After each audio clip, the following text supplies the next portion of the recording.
मेरी मुलाकात जो है कोड़िया गांव के स्वर्गीय गणलाल जी देशमुख से होती है, जो कि 70-75 वर्ष की आयु में भी उन्होंने बंजर जमीन को जंगल बना दिया था।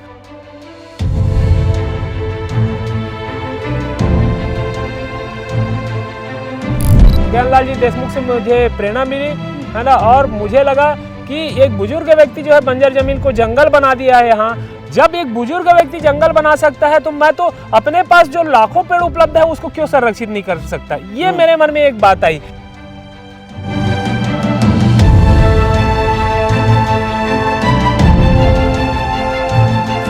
अमिताभ बच्चन जी से जब आप मिल रहे थे तब आपको कैसा लग रहा था? मतलब वो तो मैं शब्दों में बयान नहीं कर सकता। उस समय वो खुशी थी मेरे मन में, मतलब पर्यावरण संरक्षण को लेकर के जो बातें हैं यहाँ रख दूं, ऐसा लग रहा था। काफ़ी उत्सुकता थी मुझे कि मैं अपनी बातों को यहाँ रखूं।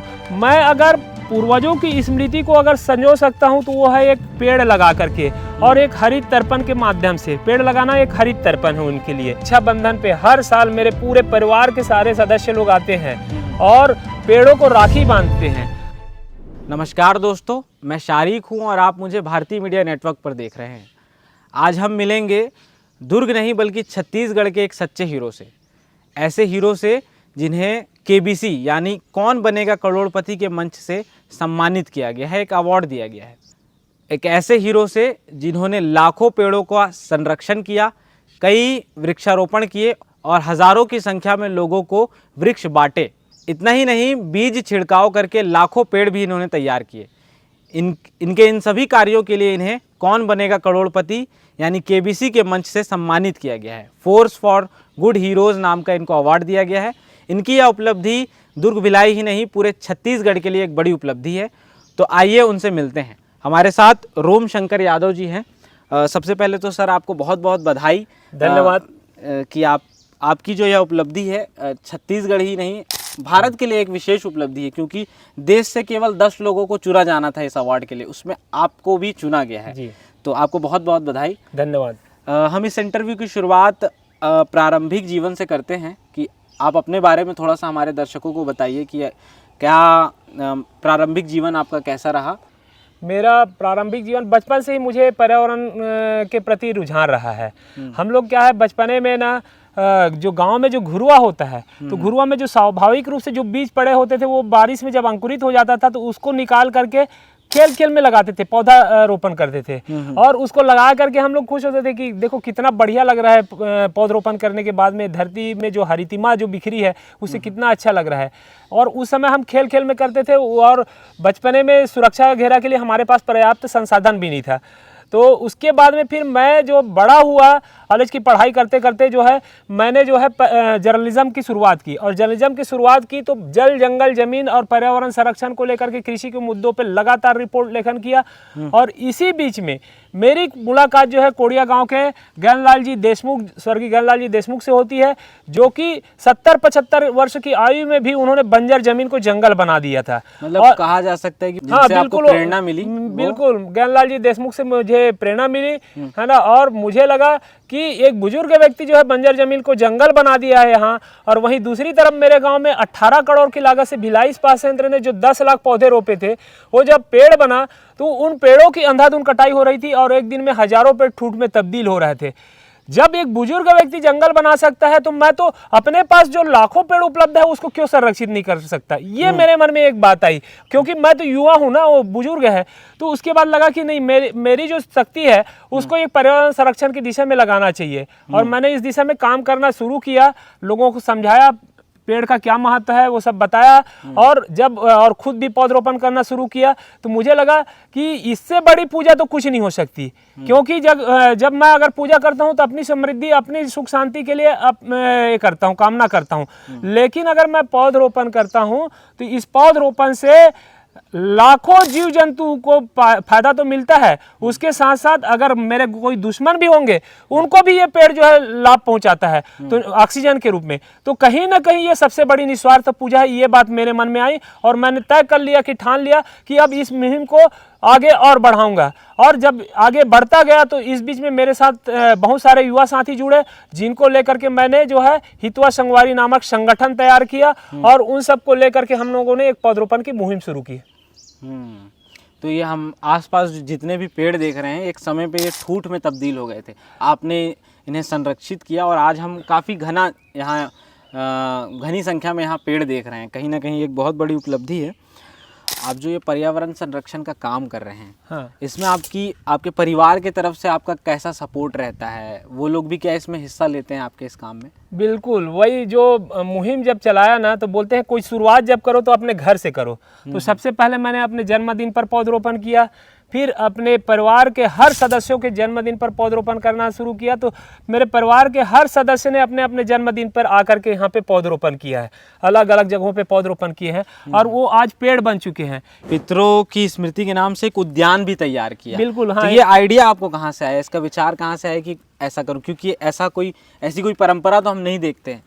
ये ऐसा था कि पितृपक्ष में लोग जो है पितृ तर्पण करते हैं और उस दरमियान मतलब कई लोग बड़े पैमाने पे पैसे भी खर्च करते हैं लोगों को खिलाने पिलाने के नाम से। तो मुझे लगा कि ये तो खत्म, उसके बाद में उसमें कोई आउटपुट उसका नहीं मिलता है। तो मैंने तय किया कि नहीं, मैं अगर पूर्वजों की स्मृति को अगर संजो सकता हूं तो वो है एक पेड़ लगा करके और एक हरित तर्पण के माध्यम से। पेड़ लगाना एक हरित तर्पण है उनके लिए। तो मुझे लगा कि मैं अगर पेड़ लगाता हूं पूर्वजों की स्मृति में तो कई 100 साल तक लोग उसको याद करेंगे, मेरे पूर्वजों। कहीं ना कहीं उस पेड़ से शायद एक आत्मीय लगाव भी उनको महसूस होगा। हाँ, वो आत्मीय लगाव रहेगा, एक आत्मीय लगाव, मतलब हमेशा उनकी हम मतलब प्रत्यक्ष उपस्थिति का हमको एहसास कराते हैं। अच्छा सर, एक बात बताइए, पेड़ों के संरक्षण के लिए आप किस किस तरह की मुहिम चलाते हैं? क्योंकि मांगलिक अवसरों पर तो आप पेड़ गिफ्ट करते ही हैं जी, उसके अलावा और किस किस तरह की मुहिम है? इसके अलावा हम जो है ना, रक्षाबंधन पे हर साल मेरे पूरे परिवार के सारे सदस्य लोग आते हैं और पेड़ों को राखी बांधते हैं। और जैसे भाई को जब बहन राखी बांधती है ना, और उसके बाद में जो भाई से वो आशा करती है कि उनकी वो रक्षा करे, इसी तरह से हम पेड़ों को राखी बांध के प्रकृति से एक आशा रखते हैं, क्योंकि वो हमारी सुरक्षा करेंगे, हमको ऑक्सीजन देंगे, अलग अलग रूप में जो सुरक्षा प्रदान करते हैं प्रकृति, उस रूप में इस भावना के साथ में हम उनको रक्षा सूत्र बांधते हैं। उसके अलावा पितरों की स्मृति का भी आपको बताया, वो भी एक हमारी मुहिम का हिस्सा है, लोगों को जोड़ने का। जन जागरूकता रैलियां निकाली, कई बार रैली निकाले और लोगों को बताया, रैलियों के माध्यम से ये उनको पौधरोपण के लिए बताया। अलग अलग तरह की गतिविधियां इसी तरह से लगातार चलती रही है। इसमें जैसे अब कलाम जी का जब निधन हुआ तो हमने 51 पौधरोपण किया, मतलब एक अलग अलग एक्टिविटीज़। और इसी तरह से जैसे मैं जब कार्यक्रम कराता हूं तो लोग जैसे अतिथि है उनका स्वागत किससे करते हैं? पुष्पहार से करते हैं, लेकिन हम पुष्पहार से नहीं, उनको पौधे भेंट करके करते हैं। इसके माध्यम से एक संदेश जाता है पर्यावरण संरक्षण को लेकर के, क्योंकि हमारे अतिथि जब उस पौधे को लेके जाएंगे तो अपने आंगन में लगाएंगे। और इसके साथ साथ जब उनको गिफ्ट भी करना रहता था तो स्मृति चिन्ह गिफ्ट करते हैं, हम पौधे भी गिफ्ट करते हैं, वो हमेशा उनके आंगन में हरियाली बिखेरेगी। ये भी एक हरितिमा लाने के लिए एक बढ़िया संदेश मैं समझता हूँ। छत्तीसगढ़ सरकार जो एक पेड़ माँ के नाम से जो मुहिम चला रही है, इसको आप कैसे देखते हैं? देखिए, मेरा कहना है कि पर्यावरण संरक्षण करना है तो हमको सिर्फ एक पेड़ माँ के नाम, मैं तो बोलता हूँ पूरे हर माँ के नाम के साथ साथ पिता के नाम, भाई के नाम, बहन के नाम, बेटी के नाम, पत्नी के नाम, सबके नाम पे पौधरोपण करना चाहिए। सिर्फ एक पेड़ माँ के नाम? हाँ, ये सिर्फ एक पेड़ माँ के नाम नहीं, वो अगर वैसा कर रहा है तो उसका भी स्वागत है, लेकिन मैं तो बोलता हूँ अपने साथ अपने हर परिजन के नाम पे, क्योंकि आपका सबसे आत्मीय रिश्ता होना जरूरी है ना, कि एक परिवार जब ही चल सकता है जब परिवार के हर सदस्यों के साथ आपका आत्मीय रिश्ता रहेगा। और उन सारे रिश्तों को बराबर उसी तरह से आप तवज्जो देंगे। तो मैं माँ का नाम का भी स्वागत है, उसका भी स्वागत है, लेकिन और भी जो है उनके नाम से भी करना जरूरी है।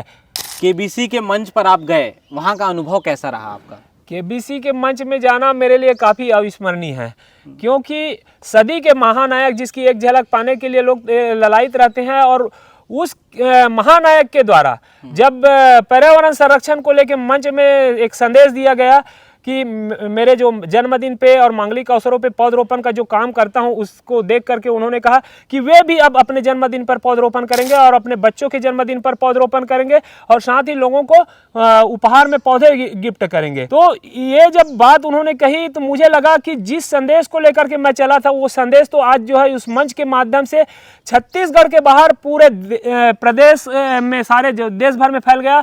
और उसके अलावा जो है छत्तीसगढ़ के बाहर अन्य जो देशों में जहाँ केबीसी देखी जाती है वहाँ के लोगों तक ये बात पहुँच गई।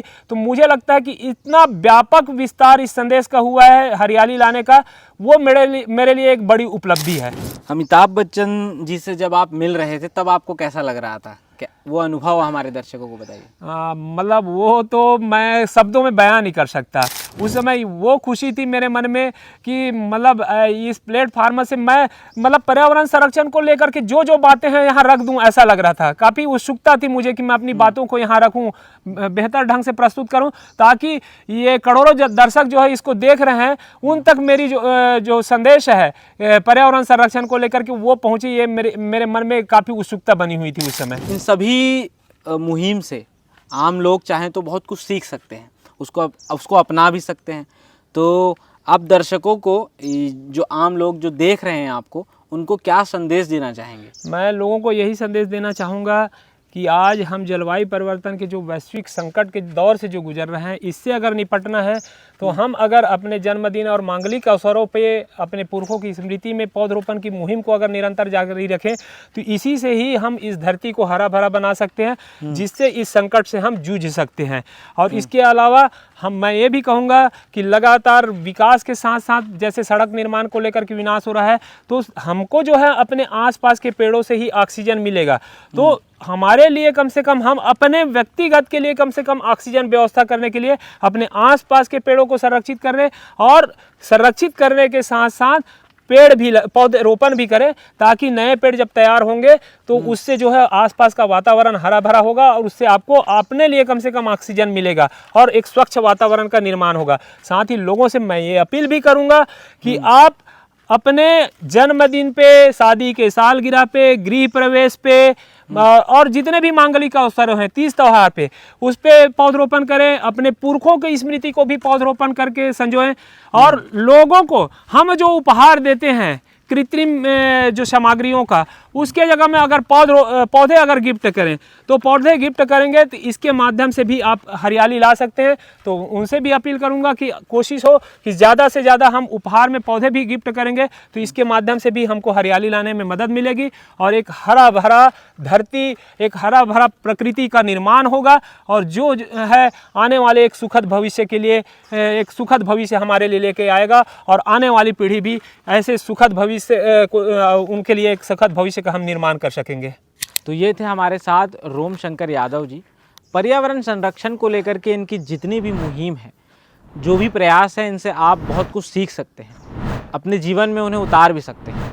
जैसा कि लोग अक्सर कहते हैं कि बहुत बड़े बड़े बदलाव कुछ छोटे छोटे प्रयासों से आते हैं, और गांधी जी ने भी कभी कहा था कि स्वयं वे बदलाव बनिए आप जो आप दुनिया में देखना चाहते हैं। इनकी बातें सुनकर और इनकी कहानी जानकर यह बात बिल्कुल सच होती मालूम पड़ती है। बाकी आप इनकी कहानी को लेकर के क्या सोचते हैं? क्या इनकी कहानी से आपको कुछ प्रेरणा मिली? हमें कमेंट बॉक्स में ज़रूर बताएं।